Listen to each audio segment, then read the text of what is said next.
पर जो दूसरा विषय है, प्रधानमंत्री जी ने जिस प्रकार से जो पिछला लगभग 1 वर्ष से गतिरोध चल रहा था, कुछ किसान नेताओं ने किसानों के बारे में जो 3 बिल पारित करके कानून बनाए गए थे, यद्यपि वो जो बिल हैं किसानों के हित में थे, किसानों की भलाई के लिए थे, खास करके छोटे किसान, मध्यम दर्जे के किसान उनको बहुत लाभ होने वाला था। लेकिन चूँकि कुछ किसान नेताओं ने एतराज़ जताया और एक वो गतिरोध बना था, आज प्रधानमंत्री जी ने बड़े हृदय से, और मैं कहूँगा कि उन कानूनों को वापस लेने की घोषणा की है। और इसमें अब चूँकि देश के प्रधानमंत्री लोकतांत्रिक पद्धति से जो व्यवस्थाएं अपने यहाँ होती हैं, उनकी इस बात के ऊपर विश्वास करते हुए जैसे ही लोकसभा का सेशन शुरू होगा, उस समय इनको विधिवत तौर पर संसद में रख करके इनको वापस लिया जाएगा। और किसानों को अपील भी की है कि वो सब लोग अपने जो धरने हैं उनको समाप्त कर दें, जो लोग बॉर्डर्स पर बैठे हैं वो खाली करें, क्योंकि सामान्य जनता को भी बहुत उससे कठिनाई आ रही है और उस कठिनाई को दूर करने के लिए आखिर सबके भले के लिए सोचना होता है, तो वो खाली करके अपने अपने घरों को लौट जाना चाहिए और अपने खेतों में जाकर के भी काम करें। सामान्य गतिविधियां जो किसान की होती हैं उसके अंदर अपने अपने काम में लग जाए, प्रधानमंत्री जी ने अपील की है। और मैं भी अपील करता हूं कि अब इस विषय पर एक सार्थक पहल करके और सब लोगों को इसमें आगे बढ़ना चाहिए। जहां तक एमएसपी की बात है, चूँकि वो तो एक सुझाव एक प्रकार का किसान संगठनों की ओर से है, वो तो कोई कानून बना नहीं है अभी, लेकिन उसके लिए भी पहल करके प्रधानमंत्री जी ने कहा है कि कमेटी बनाई जाएगी। उस कमेटी में केंद्र सरकार के लोग, प्रदेशों की सरकारों से भी लोग लिए जाएंगे, कृषि के अर्थव्यवस्था को जानने वाले लोग, कृषि साइंटिस्ट और किसानों के भी प्रतिनिधि, इन सब के बीच में सबको मिला करके और एक कमेटी बनेगी। वो कमेटी जो भी कोई सिफारिश करेगी, जिस प्रकार का विचार किया जाएगा, उसके बाद उस पर भी सार्थक निर्णय लिया जा सकता है। सर, ये जो हरियाणा के अंदर इसका जो पीछे केसेस बने, उनके ऊपर भी कोई सवाल, कोई पहल करेगी सरकार कि जो केसेस इस दौरान इस पीरियड में बने फार्मर्स? देखिए, जब कोई आपसी समझ होती है तो आपसी समझ में मिल बैठ करके इन सब चीज़ों पर विचार किया जाता है। और उसमें भी कई प्रकार के केसेस हैं। कुछ केसेस बहुत सामान्य केसेस हैं, सामान्यतः पहले भी ऐसे आंदोलन होते हैं तो उसी प्रकार उनके निर्णय किए जाते हैं।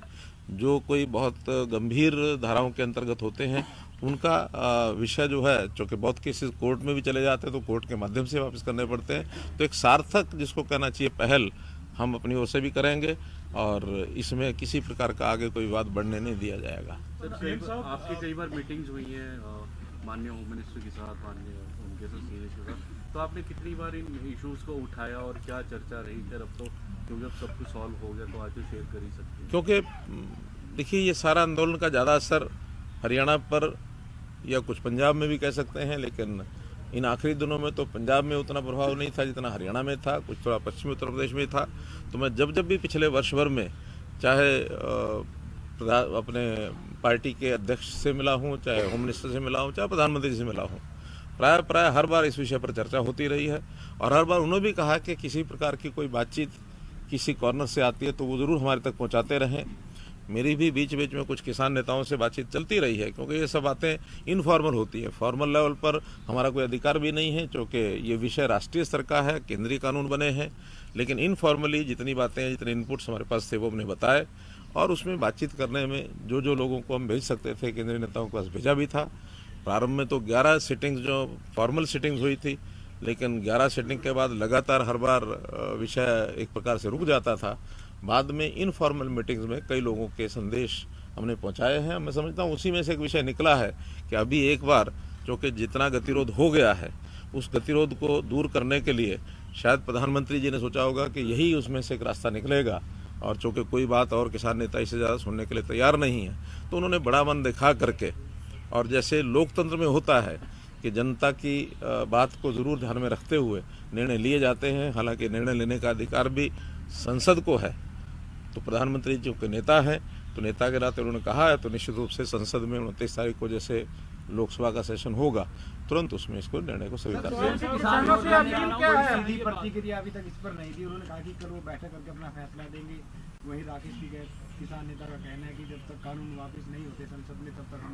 तो आपकी क्या अपील है? आपने ये भी कहा है सर इसमें कि जब तक जो एमएसपी है उसके ऊपर कानून नहीं बनता किसान हटने को तैयार नहीं है। तो जो कुछ किसान संगठन है वो अभी भी अपनी बात पर अड़े हुए हैं। देखिए, अलग अलग बातें अलग अलग किसान नेताओं ने कही हैं। कुछ लोगों ने स्वागत किया है और कुछ लोगों ने एमएसपी की बात कही है। मैं समझता हूँ इन दोनों बातों के ऊपर प्रधानमंत्री जी ने बात कह दी है, क्योंकि कानून कोई बने हुए तो 3 ही कानून थे, ये तीनों ही वापस लेने की बात कह दी है। और मैं समझता हूँ प्रधानमंत्री जी की विश्वसनीयता समाज में, इस देश में, बल्कि मैं तो कहूँगा दुनिया में इतनी बनी हुई है कि जो बात वो कह देते हैं उसको पूरा करते हैं।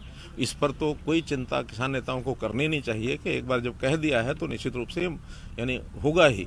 बल्कि अपने विपक्ष के नेताओं ने भी ये कहा है। अभी मैं हुड्डा जी के स्टेटमेंट सुन रहा था तो उन्होंने भी कहा है कि जब प्रधानमंत्री ने कहा है तो लोकतंत्र में विश्वास ही करना चाहिए, विश्वास करेंगे और उसको वापस करेंगे। अविश्वास की कोई बात नहीं है। आज भी अगर अविश्वास की भावना प्रधानमंत्री जी के बारे में कोई रखते हैं तो मैं समझता हूँ ये बड़ी भूल है, नहीं करनी चाहिए। क्या अपील है किसानों से? मोदी सरकार को फायदा होगा इसमें? देखिए, ये पॉलिटिकल इस तरीके से नहीं सोचना चाहिए। किसानों के हित में हम हमेशा सोचते हैं, चाहे इन कानूनों के द्वारा लागू होने के बाद जो स्थिति थी वो अजम्पशन यही थे कि किसानों को लाभ होगा।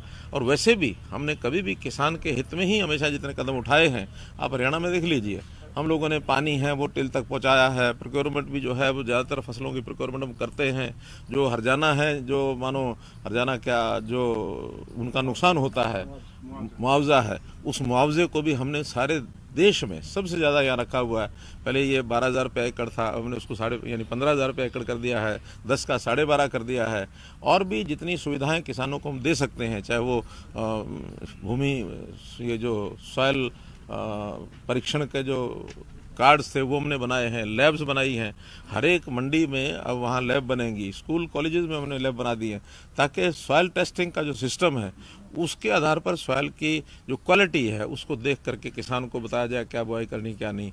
सेम की जो ज़मीन है उसको हम 1 लाख एकड़ उसको ठीक करने की और आगे बढ़ रहे हैं।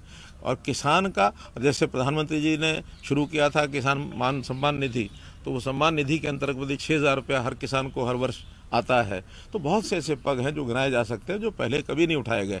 आज भी आगे हम छोटा किसान जो है, जिसकी आय बहुत कम है, ज़मीन कम है, ऐसे किसान के परिवारों को किसी न किसी को रोज़गार, यानी कृषि के अलावा रोज़गार भी दिलाने का ये हम प्रयत्न कर रहे हैं। जैसे हमने हरियाणा में ही मुख्यमंत्री अंत्योदय परिवार उत्थान योजना ये चलाई है, इसमें 1 लाख परिवारों को, उसमें मैं समझता हूँ किसान भी होंगे, मजदूर भी होंगे, सभी होंगे।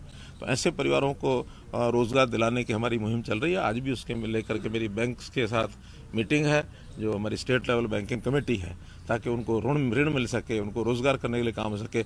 हम गरीब के लिए, किसान के लिए जितनी योजनाएं बनाई आज तक सब बनाई हैं, लेकिन केवल उसमें से शंकाएं पैदा करना, अविश्वास पैदा करना, ये किसी भी लोकतांत्रिक देश में उचित नहीं होता है। सरकार थी, चाहे केंद्र सरकार की बात करें, राज्य सरकार की बात करें, लगातार कृषि कानूनों के साथ समर्थन में खड़े हुए थे आप लोग। अभय चौटाला ये भी कह रहे हैं कि एक प्रस्ताव हरियाणा विधानसभा में आप लेकर के आए थे, उसे भी वापस कराएंगे, जो कि इनके समर्थन में था। एकाएक ऐसा क्या हुआ कि प्रधानमंत्री सामने आए और वापस ले लिया? पूरी सरकार के जो स्टैंड थे, देखिए, ये पिछले बहुत समय से चीज़ें चल रही थी, कहीं ना कहीं कोई ना कोई स्टेप आगे आएगा। और आखिर तो समस्या कोई भी जब होती है उसके समाधान के लिए लोकतंत्र में तरीके होते हैं। उस तरीके में बातचीत का एक तरीका होता है। बातचीत शुरू में फेल हो गई, बाद में फिर लगातार दोनों तरफ से चीज़ें अड़ी रही। अंतोगत्वा पिछले लगभग 2 महीने से मैं कह सकता हूँ कि हमारे गृह मंत्री जी ने भी और प्रधानमंत्री जी ने भी ये संकेत किया कि समय आने पर सब चीज़ें ठीक हो जाएंगी। अब ये उनका अपना विषय है कि उन्होंने किस दिन उसकी घोषणा करनी और क्या करनी है, जो कि मुखिया वो हैं और केंद्र सरकार के कानून हैं, अधिकार भी उनको है। लेकिन हमने प्रयत्न सब किए और उस प्रयत्नों में से आज ये इस लेवल पर चीज़ पहुंची है। अभी भी कोई बातें अगर बची हैं तो उसको भी बैठ करके आगे, पंजाब के चुनाव से जोड़ के भी देख रहे हैं। ऐसा नहीं है, लोकतंत्र में चुनाव तो हर समय आता है। यानी इससे पहले आप कहेंगे कि पहले कर लेते तो फिर इलाहाबाद के चुनाव की बात होती, उससे पहले कर लेते तो असम के चुनाव है, उसकी चुनाव तो देश में हर साल कोई 2-4 प्रांतों के रहते ही हैं। 37 प्रांत, यानी हमारे 29 प्रांत हैं, तो 29 प्रांत में अगर 5 साल में है तो ऑन एवरेज 5 प्रांत बैठ जाते हैं, 6 प्रांत बैठ जाते हैं। तो इसलिए ये चुनाव तो कभी ना कभी कोई ना कोई आते रहते हैं। आपने कहा बड़ा दिल दिखाया पीएम मोदी ने, और उन्होंने ये भी कहा कि कहीं ना कहीं वो समझाने में विफल रहे और इसलिए माफी भी मांगी है। इस दौरान किसानों की मौत हुई 800 के करीब, हरियाणा के भी कुछ हैं, उनके लिए हरियाणा सरकार किस तरीके का कोई विचार करेगी? देखिए, वो किस कारण से उनकी मृत्यु हुई है उन कारणों को आधार मान करके और उसका विचार किया जाएगा। अब इसमें जो आदमी चला जाता है उसके बारे में टिप्पणी करना कोई भी अच्छी बात नहीं होती है, लेकिन क्या कारण रहते हैं उन कारणों पर विचार करें। सर कंपनसेशन ये बताएं उन कारणों के बाद सर, तीनों कृषि कानून जैसा कि दावा किया जाता रहा किसानों के हित के हैं, क्या किसी न किसी स्तर पे ये बात इस एक साल में किसानों को समझाने में हम ढीले रहे या असफल बना? देखिए, प्रधानमंत्री जी ने स्वयं माना है कि कहीं ना कहीं हमारी तपस्या में कोई कमी रह गई है कि हम उनको समझा नहीं पाए, ये तो उन्होंने माना है।